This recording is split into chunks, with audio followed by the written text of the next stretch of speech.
Added responsibility on him that how neutral he could be, because जिस वक्त उन्होंने oath लिया था और जिस वक्त वो आए थे अपनी सीट पर, उस वक्त उन्होंने कहा था बराबरी करेंगे और क्रिकेट की बेहतरी के लिए बराबरी करना जरूरी। लाला, कमिंग बैक टूवर्ड्स यू, मुश्किल होगा बैलेंस आउट करना जय शाह के लिए भी? जय शाह के लिए जाहिर बात है जो मोदी सरकार कहेगी वही करेगा वो। उनको खुश रखना उसकी सबसे बड़ी रिस्पॉन्सिबिलिटी बनती है। तो आई मीन के सवेरा क्रिकेट पहले भी होती रही है पाकिस्तान इंडिया के बीच में, लेकिन जब से मोदी सरकार आई भी है उसके बाद ये चीज़ें काफ़ी चेंज हो गई हैं, काफ़ी चेंज हुई हैं। और मेरे ख्याल में वो चाहते ही है कि किसी न किसी तरीके से हम अपनी तरफ से जो नुकसान दे सकते हैं इस मुल्क को, पाकिस्तान को, वो देंगे। तो बेसिकली कहने का मतलब ये है कि हमें कुछ जगहों पर बड़े स्ट्रॉन्ग स्टैंड लेने पड़ेंगे, और स्ट्रॉन्ग स्टैंड लेने के लिए आपको अपने पाँव पे खड़ा होना पड़ेगा, एंड देन जब जाके आप दूसरों को आंखें दिखा पाओगे। शाहिद साहब, आप मुख्तलिफ वक्तों में भारत पाकिस्तान टीम के साथ ट्रैवल किए हैं। 99 का दौरा भी आपको याद होगा, उस वक्त भी बहुत मुश्किल हालात थे। तो अमूमी तौर पर जब आप वहाँ पर जाते हैं इस किस्म के हालात में जो लोगों से मिलते हैं, उनके क्या तासुरात होते हैं? फिरोज शाह कोटला का मेरा ख्याल पिच भी उखाड़ दिया गया था जब 1999 में आप लोग गए थे वहाँ पर। वो हुआ था एपिसोड हमारे साथ बेंगलोर में, जब हम जीते थे, मैच जीते थे, जब हम निकल रहे थे होटल जा रहे थे तो पथराव हुआ था ग्राउंड में भी पत्थर मारे गए थे।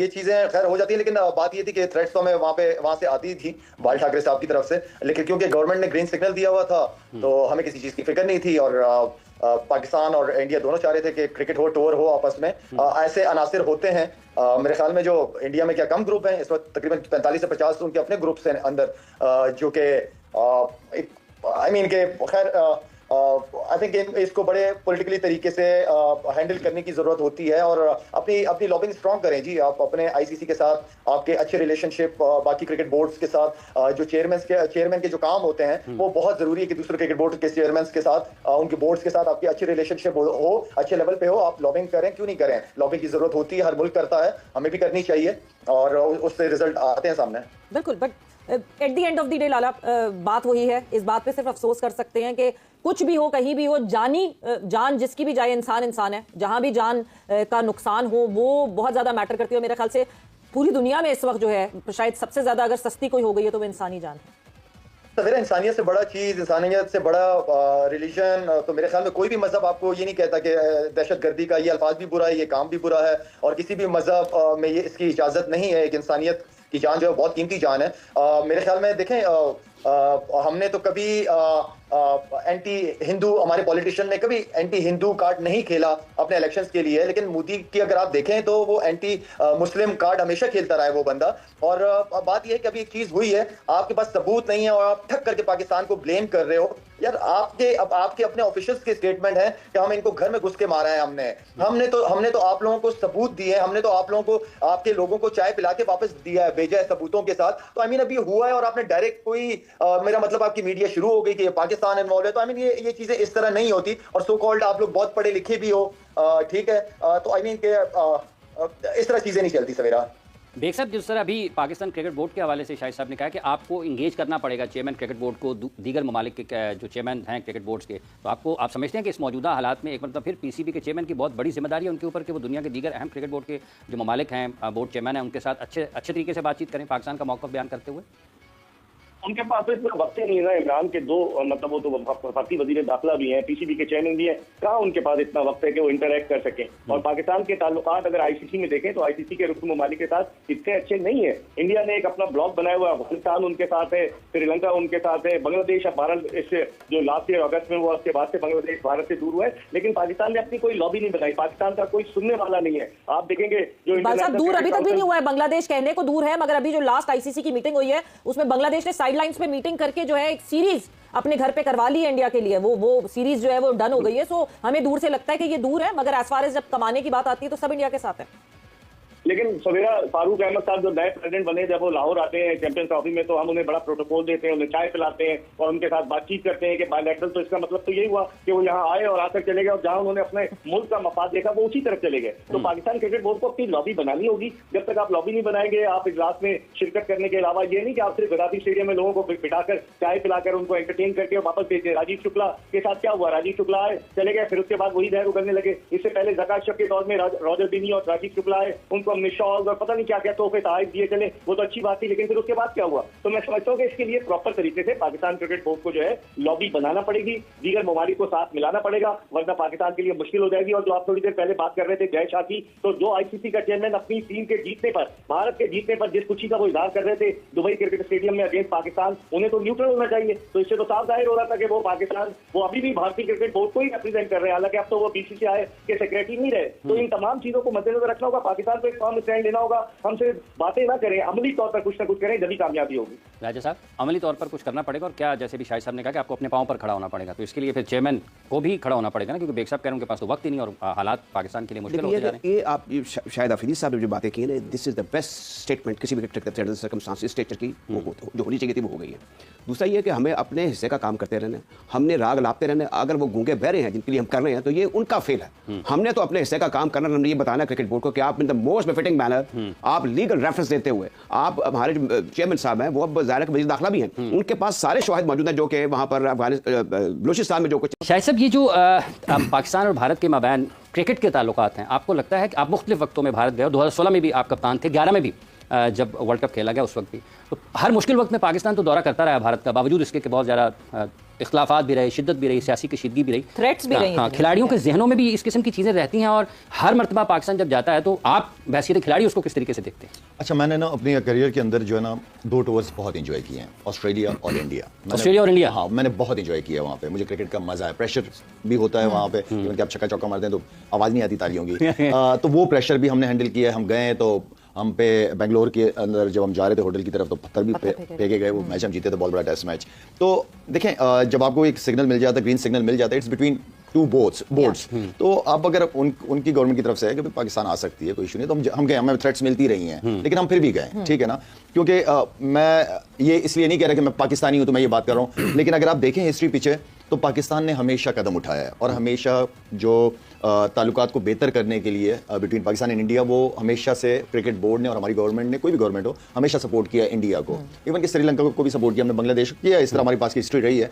और मैं हमेशा से मेरा ये बिलीव है कि स्पोर्ट्स से ही, जितने भी स्पोर्ट्स हैं उससे, उसी से खासतौर पर क्रिकेट उसके अंदर ये रिलेशनशिप बेहतर करती है। यार मैंने कितने लोगों को देखा जो इंडिया से पाकिस्तान आते थे मैचेस, उनके लिए ज़बरदस्त टूर रहा है वो। इसी तरह पाकिस्तान इंडिया, मेरे बहुत सारे दोस्त गए थे 16 के अंदर, 16 में तो जब हम जा रहे थे तो मुझे, हम लाहौर आ गई थी पूरी टीम, मैं कप्तान था, तो हमें पता ही नहीं था कि हमने फ्लाइट पकड़नी है कि नहीं पकड़नी, वहां से ग्रीन सिग्नल आ ही नहीं रहा, पता ही नहीं चला। मतलब लड़के ये फील कर रहे थे कि यार टूर कैंसिल हो जाएगा, हम नहीं जा पाएंगे, यहाँ तक बात हो गई थी। टाई कोड लगा के हम ब्लेजर वगैरह पहन के बैठे हैं, कब जाएंगे, हम पहले पहुंच गए थे, आप लोग बाद में। हाँ जी तो आप लोग पहले पहुंच गए थे। तो इस तरह की सिचुएशन रही है, लेकिन क्योंकि देखें ये खित्ता बहुत इंपॉर्टेंट है, दोनों ममालिक की अपनी अपनी बड़ी इंपॉर्टेंस है, और अमन के लिए भी मैं हमेशा पहले भी कहता रहा हूं, लेकिन जब से मैं ये बात फिर मैं कहूंगा कि जब से ये मोदी सरकार आई है ना, यहां से काम बहुत ज्यादा खराब होना शुरू हुआ है, क्योंकि वो मोदी आया थ्रू गुजरात एज सीएम था, एंड देन वो सबको सिचुएशन पता है कि किस तरीके से वो है, हमेशा एंटी मुस्लिम कार्ड खेलता है अपने लिए, और जिसका उसको फायदा हो जाता है। मेरे ख्याल में पॉलिटिक्स जो है वो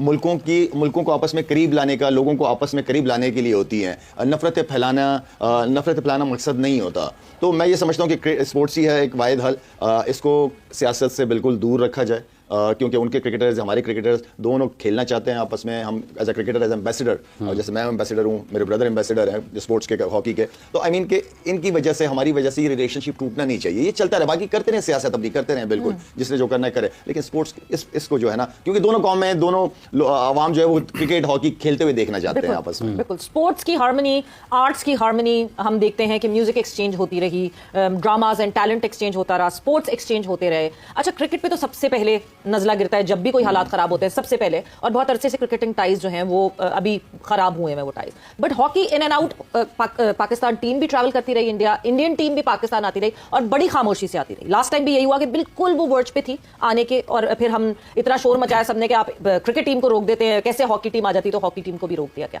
बट ख्वाजा साहब, मुसलसल जब हम ये बात करते हैं तो लगता ऐसा ही है कि we are always there to step forward, but हर बार ये होता है कि कोई ना कोई प्रॉब्लम इंडिया के किसी बोर्ड से, इंडिया की फेडरेशन से या इंडिया की गवर्नमेंट से आ जाती है। सेरा, बिल्कुल आपने सही कहा। स्पोर्ट्स जो है ना जी, ये पेशेंस, ये ब्रदरहुड, ये अंडरस्टैंडिंग का नाम है, और sports has no boundaries, no religion, और हम हमेशा लीनियंट रहे हैं, और हमने हमेशा ही स्टेप फॉरवर्ड किया।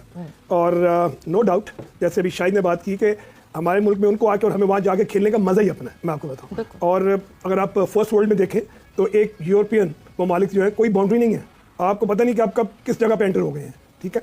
तो वहाँ जाके जब लैंग्वेज बोलते हैं तो पता चलता है कि आप हॉलैंड से बेल्जियम आ गए हैं, बेल्जियम से आप आगे जर्मनी चले गए। तो सिमिलरली मैं समझता हूँ जब किसी भी मुल्क ने अपनी तरक्की को मद्देनजर रख के बढ़ना होता है तो वहाँ पे आपको सबसे पहले जो सपोर्ट चाहिए होती है वो हमसाया ममालिक की चाहिए होती है। शायद ने ज़बरदस्त बताया कि देखें एक इंडिविजुअल की वजह से ये चीज़ें अगर इम्प्लीमेंट हो रही हैं तो इससे नुकसान हमें नहीं है, उनको ज़्यादा नुकसान है इस चीज़ का कि वो अपने आप को सिंगल करें इन द वर्ल्ड। क्योंकि माजी में भी हम लोग जब भारत में जाके खेलते रहे हैं तो वहाँ पे बड़ी पजीराई मिलती रही है। मैं 3 दफ़ा भारत गया हूँ, तीनों दफ़ा ही हम गोल्ड मेडल जीते, इंदिरा गांधी कप था, एशिया कप था, सीरीसी, हम तीनों इवेंट जीत के आए हैं। और वहाँ पे बहुत तादाद में जो मुसलमान थे उन्होंने मैचेस देखे और अप्रिशिएट किया। मैं समझता हूँ कि वो ये पाबंदी है कि पाकिस्तान सुपर लीग के मैचेस इंडिया के अंदर जो है वो ऑन एयर नहीं किए जाएंगे।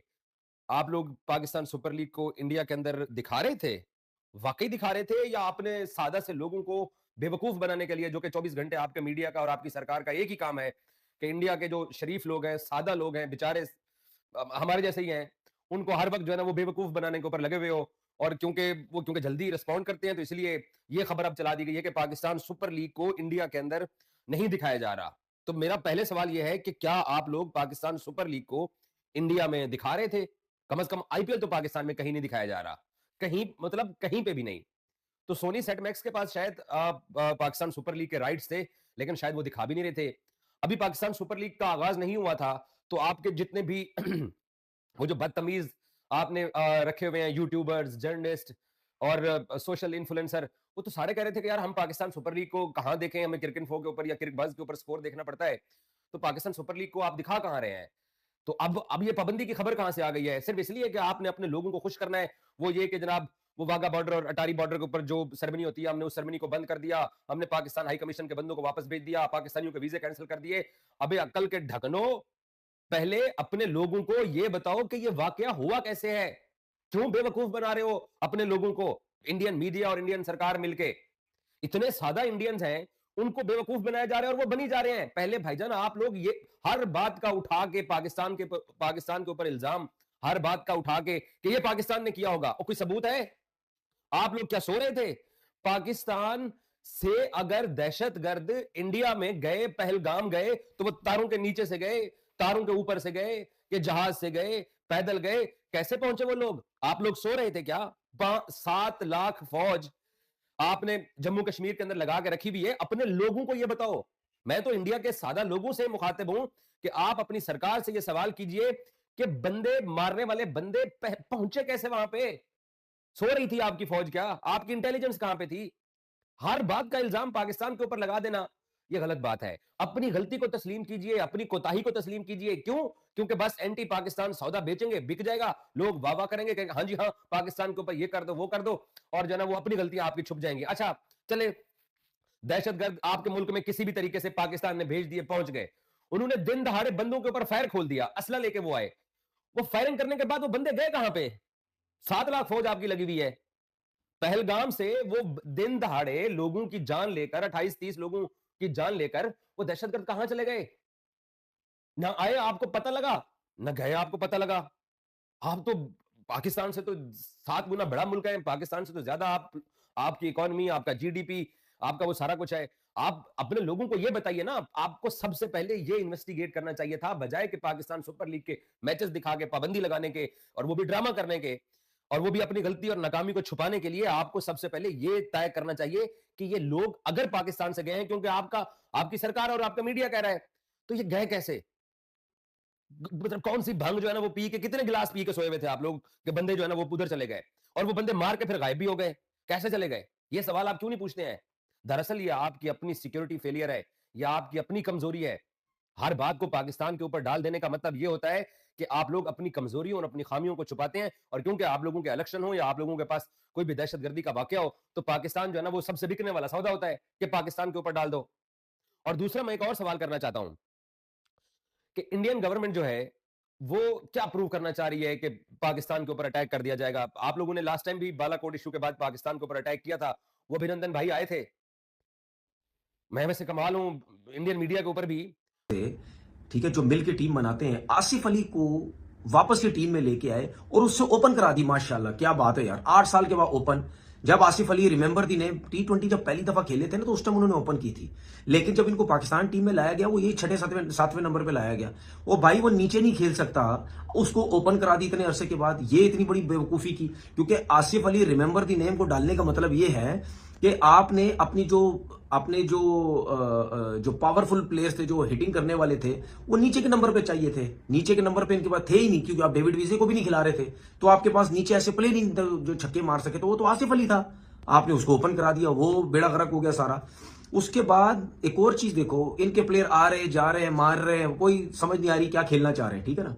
नो डाउट पेशावर के फास्ट बॉलर ने बहुत अच्छी बॉलिंग की, जोसेफ ने बहुत अच्छी की, मैन ऑफ द मैच हुए जोसेफ। अली रजा ने गुड पेस, जान के साथ, सब ने बहुत अच्छी बॉलिंग की, जितने भी बॉलर्स थे। लुक वुड ने बहुत अच्छी बॉलिंग की, आरिफ याकूब ने बहुत अच्छी बॉलिंग की, ठीक है। लेकिन मुझे ये बताइए, शाहीन अफरीदी को सिकंदर रजा से ऊपर आने का क्या मकसद है? या तो मैं समझू ना, शाहीन अफरीदी बहुत बड़ा बैट्समैन है, बहुत बड़ा ऑलराउंडर है, बॉलिंग के साथ बैटिंग भी बहुत जबरदस्त करता है, समझ भी आती है, मतलब सिकंदर रजा से पहले आगे। वाह है सिकंदर रजा जिसने 50 रन की इनिंग खेली, उसके अलावा किसी ने कोई हिम्मत नहीं की।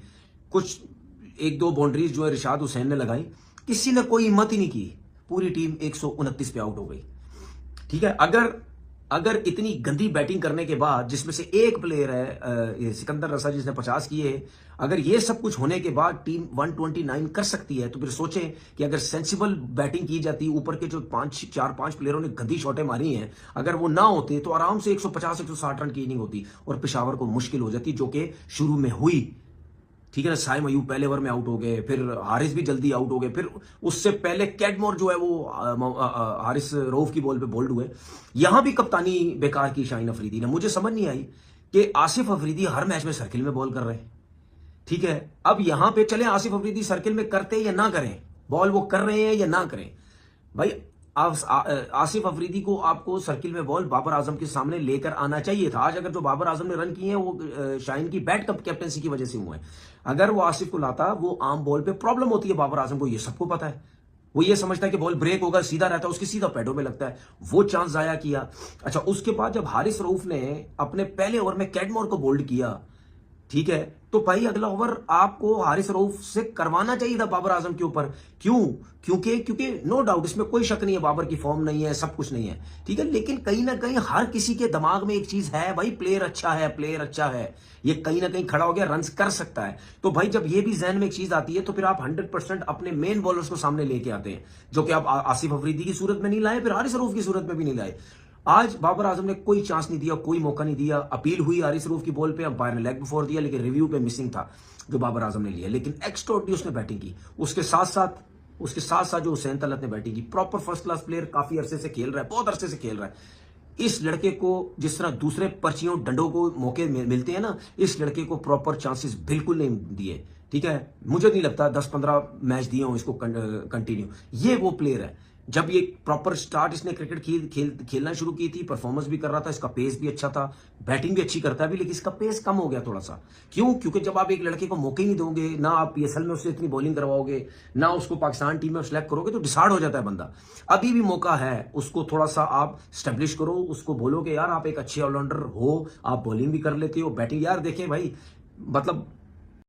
हेलो दोस्तों, स्वागत है आप सभी का हमारे चैनल पर एक बार फिर से। दोस्तों आज हम बात करने जा रहे हैं शाहिद अफरीदी के बारे में।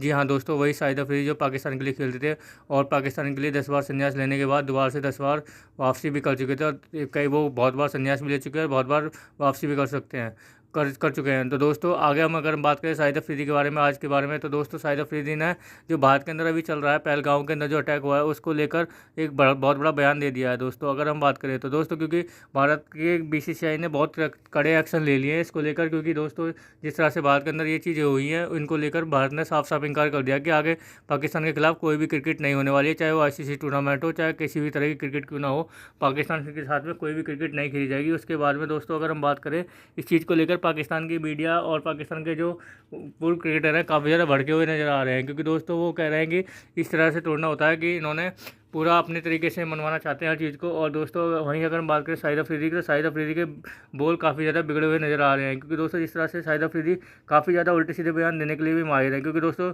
अगर हम बात करें शाहिद अफरीदी का, तो शाहिद अफरीदी पहले भी इस बात को भी कह चुके हैं कि भारत के अंदर जब वो खेलने आते थे तो उनको बहुत अच्छा लगता था, और यहाँ पर पाकिस्तान से भी ज़्यादा उनको यहाँ पर सपोर्ट करते थे लोग। लेकिन दोस्तों जैसे ही उनको ये बात पाकिस्तान की मीडिया या पाकिस्तान के लोगों को पता चली, तो उसके बाद में दोस्तों पाकिस्तान के लोगों ने उनकी धज्जियां उड़ानी चालू करी थी। उसके बाद में दोस्तों पाकिस्तान के वहाँ पर जाकर उन्होंने फिर से अपना बयान पलट दिया, और उन्होंने बोल दिया कि मेरा वो मतलब नहीं था कि भारत के यहाँ पर ये है और वो है। भारत के यहाँ पर उन्होंने फिर से भारत की बुराइयाँ चालू कर दी। तो दोस्तों शाहिद अफरीदी कोई नया नहीं है कि शाहिद अफरीदी फील्डवार से ऐसी बातें कर रहे हों और आगे वो कुछ भी बोल सकते हैं, इसमें तो ऐसा कुछ नहीं है।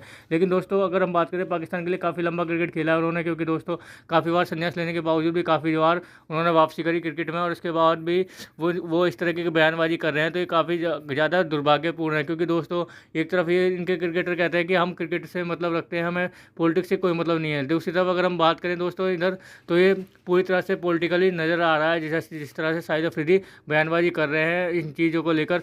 वहीं अगर हम बात करें दोस्तों, अगर भारत के कोई क्रिकेटर इस चीज़ के बारे में बोलता है, तो पाकिस्तान के मीडिया और पाकिस्तान के जो क्रिकेटर है उनको काफ़ी ज़्यादा बुरा लगता है। तो दोस्तों आगे देखते हैं वीडियो के अंदर क्या होता है। बहुत छोटा है, कैप्टनसी कोचिंग रोल में आपके ऐसे लोग हैं जिन्होंने कोचिंग नहीं की, कप्तान आपका ऐसे जिसने कभी कप्तानी नहीं की है, तो फिर भी जो है आप लोग जीत गए हैं। बड़ी बात है, बड़ी ऑर्डिनरी पहली इनिंग आप लोगों ने खेली है, ठीक। और सारी बॉलर्स की जो मेहनत थी कराची किंग्स के, उनके बैटर्स ने जाया कर दी। बड़ा डिसेंट पिच था, कोई ऐसे डीमंस पिच में नहीं थे। मुझे लगता है ओवरऑल कहीं ना कहीं 35 से 40 रन शॉर्ट था क्वेटा ग्लैडिएटर अपनी बैटिंग के अंदर, ठीक है। और ऐसा लग रहा था कि आराम से कराची किंग खेल जाएगा। लेकिन हुआ ये कि मोहम्मद आमिर ने जब डेविड वार्नर को आउट किया और एक ब्रेक थ्रू लेके गया, उससे एक कॉन्फिडेंस की लहर जागी क्वेटा की बॉलिंग के अंदर, और क्वेटा की बॉलिंग ने आज का मैच जो है वो क्लिंच किया है। जबरदस्त बॉलिंग की है उनकी, फील्डिंग सऊद शकील बैटिंग में कुछ नहीं कर रहे, लेकिन जो आज उन्होंने अपने बॉलर्स को रोटेट किया है, यूटिलाइज किया है और इस छोटे टारगेट को डिफेंड किया है, that was really good to see. बहुत जबरदस्त चीजें की हैं अपनी सेकंड हाफ के अंदर क्वेटा ग्लैडिएटर्स ने।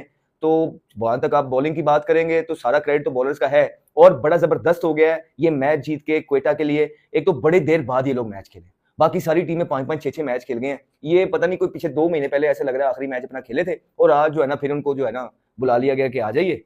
और उस पर जो है इन्होंने अच्छी चीज ये हो गई कि पंजाब में आके इनको शुरू में जीत मिली है। ये जीत जो है इनके कॉन्फिडेंस को ऊपर लेके जाएगी। इतना बुरा स्क्वाड लग नहीं रहा जितना ये खेल रहे हैं, स्पेशली बैटिंग के अंदर। देखिए टॉप ऑर्डर में सऊद एक अच्छे डिसेंट प्लेयर हैं, बिल्कुल हैं। फिर फिल एलन है, एलन एक टॉप क्लास प्लेयर है, लेकिन अभी तक उसने उस तरह फायर नहीं किया।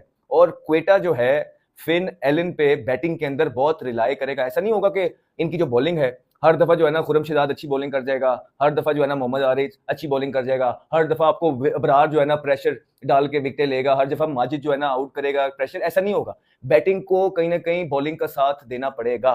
और फिन एलन से इनको बहुत तवक्कुआत है, चैपमैन से इनको बहुत तवक्कुआत है, जो दोनों चल के दे नहीं रहे हैं। एलन एक दफा फिर सॉफ्ट डिसमिसल हुआ, चेक करने गए अपना शॉट, बड़े बुरे तरीके से मिडल हुआ, सीधा अब्बास के हाथों में हसन अली की बॉलिंग पे वो कैच गया। और वहां जो है जैसे इनके अर्ली 2 विकेटें किसी भी टीम की पावर प्ले के अंदर ही अगर 3-1 विकेटें गिर जाएंगी तो वो क्या करेगा। फिर क्वेटा ग्लैडिएटर्स रिलाय कर रहा है रोसो पे, लेकिन रोसो को बड़े ही कोई गंदे तरीके से इस्तेमाल कर रहा है। देखिए सारे प्लेयर होते हैं, आप करते ही हैं। एक मैच में आपने शोएब मलिक को निकाल दिया, उसकी जगह आप लेके आए नाफे को, और नाफे ओपनर बैट्समैन है, आप शोएब मलिक को क्यों निकाल रहे हैं? अगर आपके पास कोई मिडिल ऑर्डर है नहीं, आपने लाइक टू लाइक रिप्लेसमेंट अगर नहीं की हुई, फिर आप पे ये बात पे तनकीद हुई तो आपने नाफे को भी निकाल दिया। आज आपने कुछ और जो है ना सिस्टम डाल दिया। तो और ऊपर से फिर एक चीज है, आपकी बैटिंग के अंदर अगर नई चीजें क्लिक कर रही हैं तो यार फिर रोसो को आप कभी जो है ना 6वें पे ले जाते हैं, कभी 5वें पे ले जाते हैं, कभी इसको चौथे पे ले जाते हैं। जब तक आप एक लड़के को स्टेबल नहीं होने देंगे तो आप उसको क्या समझ रहे हैं? रोसो भी भाई एक प्लेयर ही है, और हर प्लेयर को स्टेबिलिटी चाहिए होती है, जो कि क्वेटा ग्लैडिएटर उनको प्रोवाइड नहीं कर रहा है।